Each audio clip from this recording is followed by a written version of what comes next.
So PearlDavis is now being called the female Andrew Tate, which she takes as a compliment, and she believes that women should not have the right to vote anymore. So I have a few things to say about that.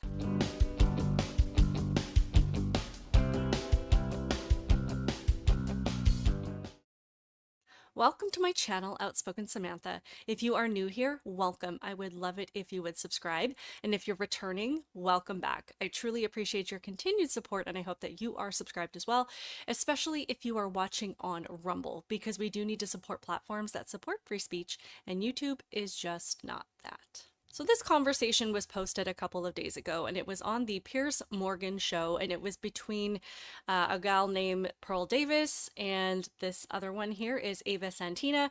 And I'm not familiar with Ava Santina. Apparently she's a political journalist and she is based in the UK. PearlDavis has been running a YouTube channel that's very popular for the last several years, and up until recently she was based in the UK as well, and she announced recently that she would be returning to the US and running her show from there.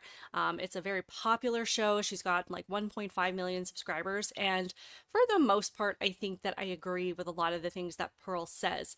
However, in this particular conversation, I just feel like she got so many things wrong, and I had to respond to it. So just for a little bit of context, again, if you're not overly familiar with Pearl and her stance on things, her channel is primarily dedicated to advocating for men's rights, which I think is an awesome thing, because she feels like men don't get a fair shake in today's society, that men are constantly getting dumped on, and that all masculinity is being painted as toxic masculinity, and that essentially women today think that they can just constantly dump on men and there's nothing that men can do about it, and they just have to take it. So I'm not saying as a group that I believe that all men are collectively are victims, but there are more men, especially in Gen Z, who are struggling to connect with women in any way, because some of the loudest voices in today's age seem to blame everything on them, and that all of women's problems are because of the patriarchy.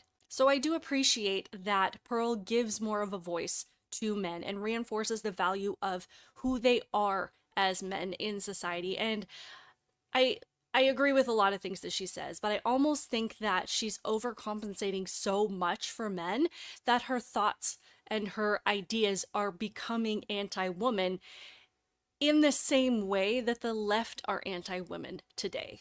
And if you are somebody that is familiar with her, you might disagree with me with that statement, at least on its face. But I am going to go through this conversation and tell you exactly where I think that she just essentially got everything wrong in this and why. And then you can tell me if you agree with me, if you disagree with me, if you think I should just go back to living under a rock, and whatever else you want to share. So let's get into this.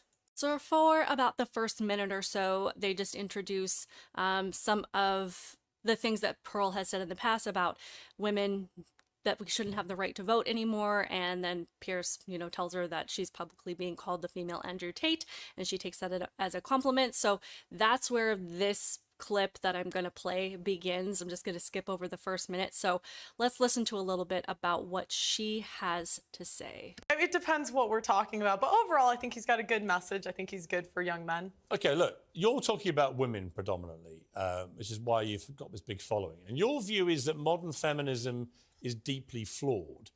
I would argue a lot of your proposals, like taking the vote away from women, are deeply regressive. Why would you want to remove, just from yourself, the right to vote?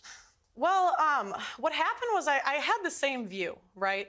Back when I started, I was like, why? I found out that only 5% of women wanted the right to vote.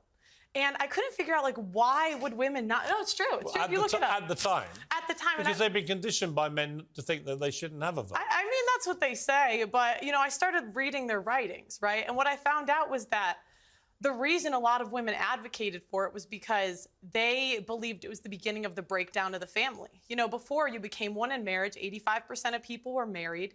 And, I hate to say it, but they were right. What has happened 100 years later? But what's that got to do with them having the vote?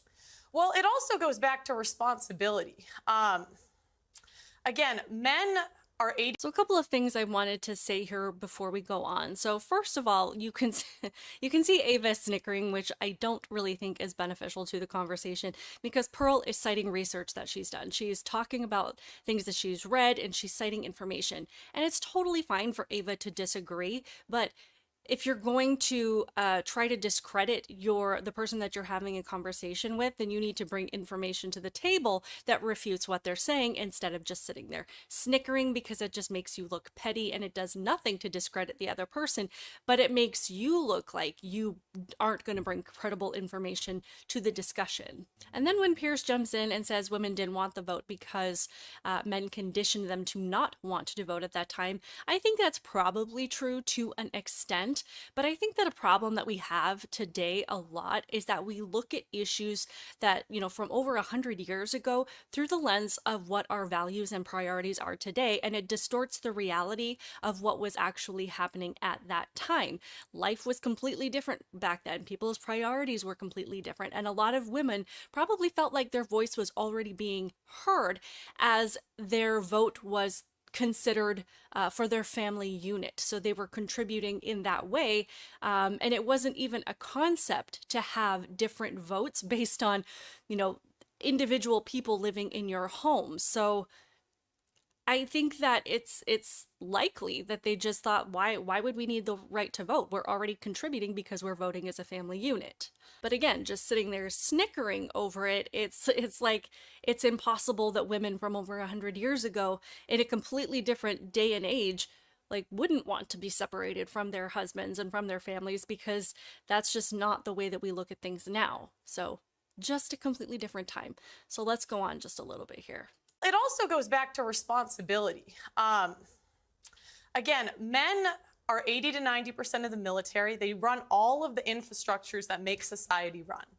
So I just think if we want an equal say in society, then be equal. Do 50% of the hard jobs. Be 50% of the military. In the U.S., they're fined $250,000 if they don't join selective service, which is essentially the draft. Okay, but specifically on the vote, what would having the right to vote have to do with family cohesion, for example? Well, because again, before you weren't trying to divide a family. It was one family unit. You had one vote for the family. I mean, I don't think it's good for a family to have two votes. So I can see the point of perhaps it not being the best idea for a family unit to have two votes. But that's not to say that women wouldn't have a say at all. And I was discussing this with my husband the other day, because I know that if we only had one vote for our family unit, we would be discussing everything that entailed. I mean, we already have very open discussions about the policies of today and the things that we agree on and disagree on, but I think that, it would encourage more conversations within the family, and I think as a result, that would encourage more conversations in the community in general, which I see as a positive thing. And I'm sure Ava is just envisioning this absolutely horrible situation where men are just taking all the ballots and filling them out without their wives' opinions and without their wives' perspectives. And I'm sure that would happen in some cases. But for the most part, I do believe it would be a joint decision, and I think a more informed decision, because you'd have to make your case with the information that you have, which means you would have to do your research. Not to mention, I think it would make voter fraud a lot more difficult. So this next section that I want to listen to is about 2 minutes long, and I want to interrupt the conversation as little as possible. I'd rather just kind of respond to several different things that they say instead of just little snippets. So we'll go for about 2 minutes, because Pearl keeps bringing up this point about these difficult jobs, and I have a lot to say about that. Ava, your mouth seems to have dropped about. No, do you know what it's sort of like? I know. No, it's just sort of a bit galaxy brain. I feel like, the stats that you're putting down are perhaps correct in some universe. Which stats? They just kind of don't really add up. I mean, just to take you back to the women's writings that you've allegedly read. I mean, at allegedly? The time, well, what do you mean allegedly? At the time that you're talking about, women weren't really allowed to write. They weren't allowed to go to school. Yes, they were. Write. Yes, they were. That's incorrect. The first female property owner was in the 1600s. The idea that women couldn't work and couldn't. I'm so sorry, but that would be inherited property. The first female millionaire was in the late 1800s. And was that inherited? No, it wasn't. It was self-made. Yes, it was. Self-made. Yes, it was. She never inherited land. Yes, she did not inherit what law inherit it. permitted that? What? What law permitted that? Well, there was no law. I mean, there's always been women that were influential in history. Let's get on to the vote. So what I don't understand is, you know, a part of your message, I've researched you today, and hang on a minute. Okay. You know, your big push is that you care about men and you don't think that men are getting enough of a say. But well, I care about hang women on, too. I haven't made the point yet. Okay. Because of feminism, okay? What I wonder is when you start making calls out like repeal the 19th, women shouldn't be allowed to vote, how is that helping young men? Because these young men have women in their lives, they have mothers, they have sisters, they have teachers, and they turn around, they don't know how to act around women because you're giving them license to be misogynistic. I wouldn't call it misogynistic. I say be equal. So again, men do all of the feminists are well, saying. then okay, I'd love for the feminists, please apply for the oil rigs. Please go do the hard jobs in society. They're open, they're hiring, because I don't equate for, I don't think men or women are equal until we do the equal work. So no, listen, go apply to be on the oil rigs, go be a plumber, go be an electrician, go be on the front lines of the military, and then we should have equal rights. But until feminists are willing to do that, I don't believe we should have the freedom without the responsibility. Okay, well, I don't think that I'm physically built for that. You might. So just to go back, you know, a few seconds, I wasn't able to find the woman that she was talking about in the 1600s that owned property. So if you guys know who that is, I'm not saying it's not true. I couldn't find any information on it. But just a little fact is that the first female self-made millionaire in the US was not only a woman, but it was a Black woman. It was Madam C.J. Walker. So I thought that was really interesting. But I really wanted to talk about this point that Pearl keeps making about doing these difficult jobs. She says that men make up 80 to 90% of the military and they basically run the infrastructure industry. And she's saying that for women to be seen as equal and to have an equal say in how society is run, then we need to have 50% representation in the military and 50% representation in infrastructure. And then she brings up oil rigs and plumbing and being an electrician and construction jobs. So we need to have 50% representation there as well. So she's basing our value and our voice in how things go in this country on whether or not we do these jobs. And not only that, she's saying that women are less valuable because we do not have the same physical strength and endurance as men. Because it's not that women choose not to do these jobs because we just don't want to. It's largely because these jobs aren't even safe for us to do. They require the abilities of men to be the most effective at them, and that's not a slam on women, but if we were to have 50% representation of women on oil rigs, I believe, because we cannot contribute the same physical strength as men, then that would put the whole industry in jeopardy. The efficiency of the work, the cost of the time, and the safety of the crews. And that applies to the infrastructure in the military as well.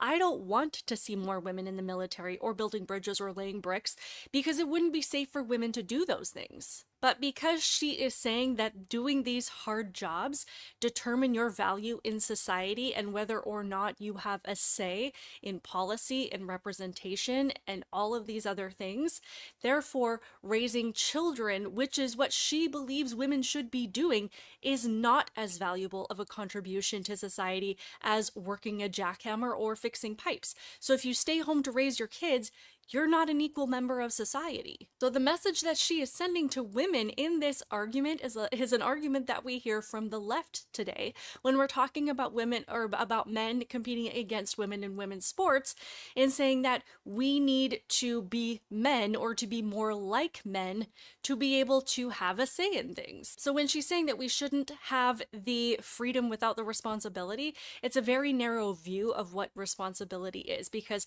we all have a responsibility to do things that better society, whether that be building bridges or being in the home to raise the next generation to be more hardworking and moral and respectful. Yeah, but I don't think that I'm physically built for that. You might be, but I'm absolutely not. You said you were a volleyball. Wow. You said you were a volleyball player, and so you've got more strength than I do. I don't think. But that I don't have more strength. I don't have more strength than the average man. I'm not going to take your right away to do it. I don't have more strength than the average man. But again, it goes back to go be a plumber. You want to be equal, go be equal. I just wanted to point out for a quick second, when Ava says that Pearl might be more physically built for an oil rig than her, I don't think that she was trying to insult Pearl at all. Pearl is a professional athlete, and she's probably stronger than a lot of women. no, she is not as strong as the average man, and I don't think that that's what Ava was saying, but she would probably be able to represent the small percentage of women who do pursue these kind of careers. There are women in the military, there are women on construction crews, there are female plumbers and female electricians. And I was actually discussing this with my husband when I was looking at this conversation and figuring out how I wanted to respond to it, because he has been working in kind of this niche area of construction for most of his life. I asked him the other day, because I really honestly had never even thought about it, if he had ever seen any women on the construction sites that he works on, and I was actually expecting him to say no, but he said, yeah, about every 1 in 3 jobs he'll see a woman working on these projects. But then he clarified that doesn't mean that there's a woman on every single kind of crew that comes to work on these jobs. So it means that of all the crews that are working at any given time, whether it be on drywalling or installing windows or flooring or wiring the house, of all the crews, there will be one woman on one of these crews for the entire project, and that's it. So it's not like there's a woman in every single sector of this construction project. So clearly nobody is telling women that they can't do these things. The opportunity is there for any woman that wants to do it. But again, we choose not to because it doesn't really suit most of us, and that's perfectly fine. And in general, women don't gravitate towards hard labor, sweaty, dirty jobs. But that doesn't mean we aren't contributing equally to society. And when she is talking about equal representation in the workplace, Pearl is completely dismissing all of the roles that are primarily made up of women that help things run. Try running a hospital without the nurses. Try running a corporation without the administrative, project management, or marketing teams. Try running a school without the teachers. Yet she's not demanding equal representation by men to cover those jobs, nor is she demanding that men give birth to 50% of the babies. The version of equality she's describing is where there has to be an equal number of men and women on the front lines of the hardest jobs in order to have a voice in our elections, which would be a disaster. And then we get into this conversation where Pearl believes that divorce should be banned. Also, but you want divorce to be made illegal. Yes. Why?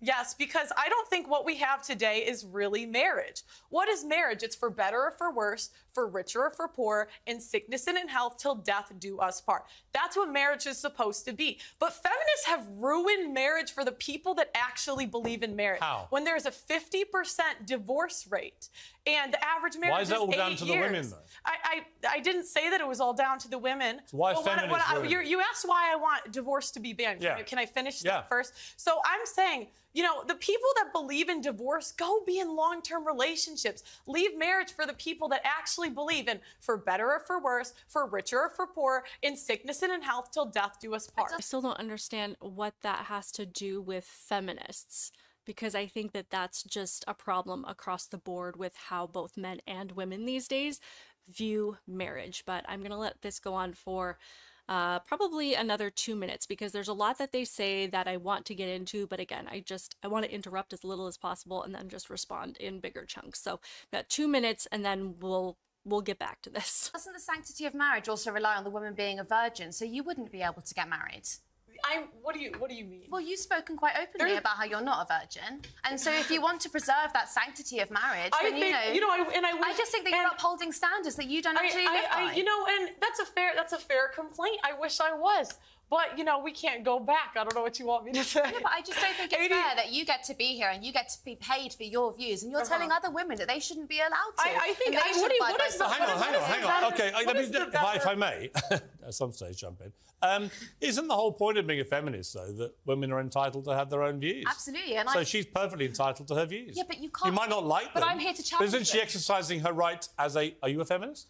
No, I am not. Really? No, don't go that far. You don't want to be a feminist? No, because I think if feminists really believed in equality, but you guys don't, I would love for you, there is an oil rig hiring. There is an engineering I would actually firm love to see hiring. Ava Santina on an oil rig. No, seriously. There is a building being built next to my building. Go do it, feminists. Go do it. And me, I'm doing the same job that I'm doing right now. When you find the man you want to get married to, are you saying you will be with that man whatever happens the rest of your life. Yes, for the vows that we're supposed to live by. How do you know you can keep them? I mean, I think it's a choice. And that's the thing, like, women are so willing to leave marriages because they're not happy. This is not about happiness. The most important thing is the children. And the problem is we have a modern society where it's me, my feelings, leave when I feel like it, instead of doing what's best for the kids. Ava, I've got to say, it's a little bit listening to Andrew Tate, where some of it I really don't agree with. I don't agree with the vote stuff. When I hear things like that, I think there'll be a lot of people, especially older generation women perhaps, who think, you know what, she's got a point. Well, I mean, I believe in agency, so I think that if a woman is going to look after her children in divorce, that's absolutely fine. I also believe in your right to speak your mind about it. What I don't understand... I'd like to say, even before the 1920s, do you know what I mean? women... First, I just need to point this out. Pearl gets on her show constantly and gets after people for interrupting her and demands that people, they let other people finish speaking before jumping in. And even in this interview, when Piers tried to interject earlier, she said, well, you asked me a question, can I finish? Yet she just keeps interrupting Ava, and she keeps almost yelling over her. And you can see it in Ava's face. Like, can I just talk for a second? So Pearl is not giving her the same respect that she constantly demands of other people. And honestly, it's infuriating. And this is something that we see in a lot of conversations today, where people just kind of yell over top of each other, and you can't get a clear idea of what both sides think of an issue. And I'm actually interested in what Ava has to say, yet Pearl just keeps silencing her. They're supposed to be respectful of each other's views, and that everybody is allowed to think what they want. Yet if I'm walking away from this conversation, the only person that I would know what they think about any of this is Pearl, because Ava can't get a word in edgewise. So I really wish she would stop interrupting. Secondly, on this whole divorce should be banned thing. Just so we're clear, I am a Christian conservative, so I do have a lot of respect for the sanctity of marriage. It's something I take seriously, but I agree that as a society, we don't take marriage as seriously anymore. I think far too many people to make the decision to end things based on things that can and should be worked out. But we do have a society that fosters the idea that how I feel and what I want are the most important things, and if I'm not happy at all times, it's okay to leave, and if it negatively affects anybody else in the situation, then that's their problem. People aren't as willing to make the kind of sacrifices that they need to make a marriage work and to overcome the really challenging times. And more couples go into it thinking, with this idea of what's in it for me, and that's honestly setting the marriage up to fail, because you have to be willing to make sacrifices and to put the well-being of your entire family above yourself. And honestly, when you are willing to serve others and create a loving and stable home for everybody, that can bring you an immeasurable level of happiness. But when Pearl says it's not about happiness, well, in my opinion, it's not about your individual happiness at all times. It's about everybody contributing in the household and working to make the entire home and the entire family happy. But that's also not to say that your individual happiness doesn't matter at all, and that if you're miserable, that it doesn't matter, because I don't believe that either. Also, I don't believe in that, in just telling everyone that if you can't 100% guarantee that your marriage is not going to end in divorce, then you should just stick to having long-term relationships, because then we'd have even more kids being born into relationships where the parents are not married, and therefore they don't have a dog in the fight, and they don't have this next level of commitment that's going to motivate them and drive them to continue to fight for their relationship and to work through some of the more difficult and challenging times. And third of all, we definitely do not want to make it more difficult for people, either men or women, to leave an abusive or dangerous situation, or to be stuck with somebody who develops a drug habit or an alcohol problem or goes out and cheats with multiple people. Yes, you make a commitment, but ultimately you can't control what the other person does. And if they turn out to be somebody, you know, to be somebody that you didn't marry. They are breaking that commitment to you, and you should not have to live with that. So when Ava says that this is giving men license to be misogynistic, I agree with that to a point. Taking away our vote does give men license to make societal decisions without us and to be abusive with us not being able to leave. And I do believe that most men would be respectful and this wouldn't be a huge issue, but I do think that, you know, these measures would make it easier for men to make poor decisions regarding women, and allowing us our independence keeps them in check. And I do think the whole comment about Pearl's virginity is actually pretty funny, and Piers' face in the middle of that conversation was priceless.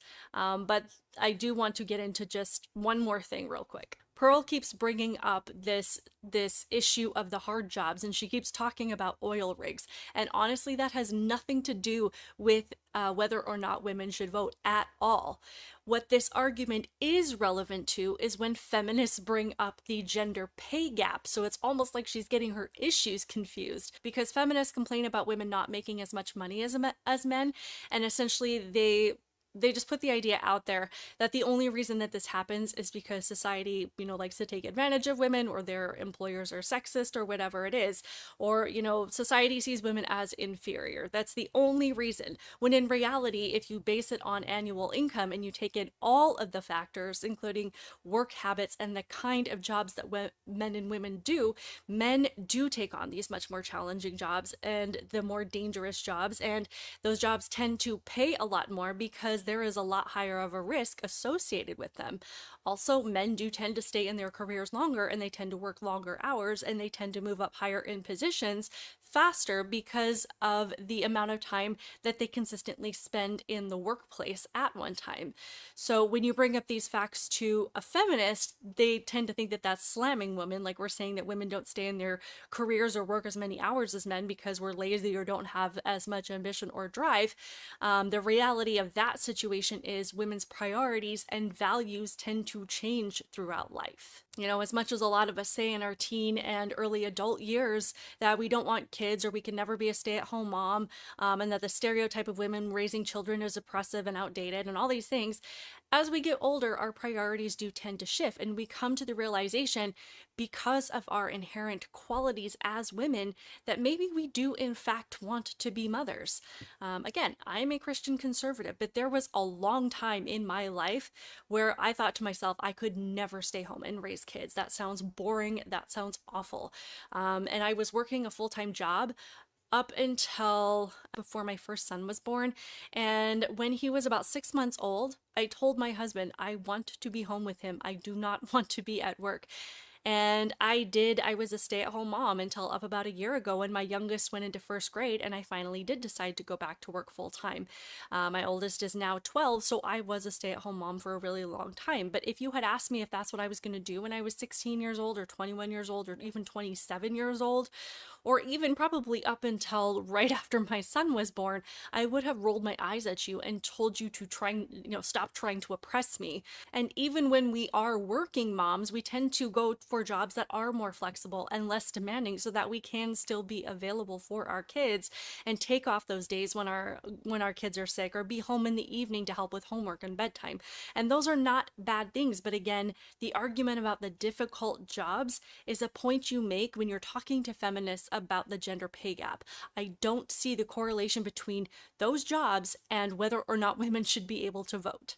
So we're going to listen to about the last minute and a half here, and it's actually kind of funny. Could speak openly. This idea that like women couldn't talk the last 500 years. There have been women throughout history. The American state education system has failed before, and it's failing now. There have been women throughout history that have read, written, and been very influential in society. Okay. So this idea like women could never do it. Do you know what I don't understand though is when it gets spiteful, okay? Because you put down a few arguments that I think are perfectly, like, you know, they're kind of evangelical and they're Christian, but those are your right to say it. What I don't understand is when it kind of seeps into this sort of, you call women fat, you say that they shouldn't have abortions, you say that they have STDs.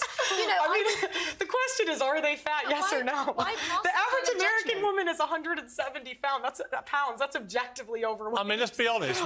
We now celebrate morbid obesity as some kind of body positive thing, and it is complete nonsense. So actually, on that point again, there's a bit of truth in And this that. is the problem. This is the problem. Have we come to celebrate morbid obesity as body positive? Well, it's nonsense. We're not talking about morbid obese. I was actually watching your podcast earlier, and you spoke to someone who was, I would say, probably a size 12, and you called her fat, obese, and a divorcee. She was fat, obese, and a divorcee. was. I mean, like, I don't know what to say. This is the thing, women, we don't want to live in reality. We don't want to say things that are true. Was she fat? Yes. Was she a divorcee? Yes. These things are just objective facts. Okay, I'm going to have to objectively... And she insulted me first. They always do. I'm going to have to objectively end the debate, but it was an interesting conversation. Again, I wish that Pearl would just have let Ava talk a little bit more, because she's not only just talking over her, she's yelling over her, and it's so completely obnoxious. But to the last point that she's making, there's no doubt, I don't think it needs to even be said that as a society we have lost touch with reality. All that matters is my truth, and if I weigh 250 pounds but I think I'm healthy, then that's the truth. And if we say you're not healthy, you are obese, and you're going to get diabetes or heart disease and die early, then we're called insensitive, mean, and fat phobic. On the other hand, I also don't think that there's anything productive about simply calling somebody fat and single and insulting them for no reason, even if that person insulted you first. So I thought that that was really funny. But what I also find interesting is that when Ava told Pearl that she was more suited to work on an oil rig than her, Pearl got offended by that comment. Both she and Piers laughed like that was such a harsh thing to say. And I honestly think that what Ava said is true, that Pearl is probably more suited for that kind of job than she is because of her athleticism, because of her build. Pearl is like 5'11", so she probably would do better at a job than that than someone like Ava. But she wasn't trying to say that Pearl was more suited for it than men. It's just interesting that Pearl can call somebody fat and single, yet when somebody points out the physical reality, some kind of physical reality about her, then she gets, you know, she laughs like that's just such an absurd thing to say. So I just thought the double standard in the reaction was worth pointing out. So honestly, I think it would have been a much more interesting conversation had we been able to hear more of both sides. And I honestly don't think that Ava presented anything extreme. I'm not even sure that I would call her a feminist. I don't know that much about her. But I also wouldn't call this any kind of a debate. I just feel like it was Pearl and Piers on the attack, trying to stir someone up who was actually just trying to have a reasonable discussion. So I know that Pearl has a very loyal fan base and a lot of people love her, but there are so many things in that discussion that I just don't think were productive. And honestly, I think she just messed up this conversation, that, you know, she had this opportunity to make some very valid points. And honestly, I think she said a lot of things that just were not even relevant to this conversation. And I think, you know, she wasn't thinking about the bigger picture, you know, about things like banning divorce and the consequences of that and whatnot. So let me know your thoughts on this in the comments below if you did see this conversation, because it was released a couple of days ago and I think it has been circulating because it's been pretty popular. But let me know what you think. Hit the like button because it does help me in the algorithm. Share this video if you think it's worth sharing. Please make sure you are subscribed if you feel so inclined. Be sure to hit that little thanks button and you can support the channel through a small donation. Otherwise, I will see you in the next one.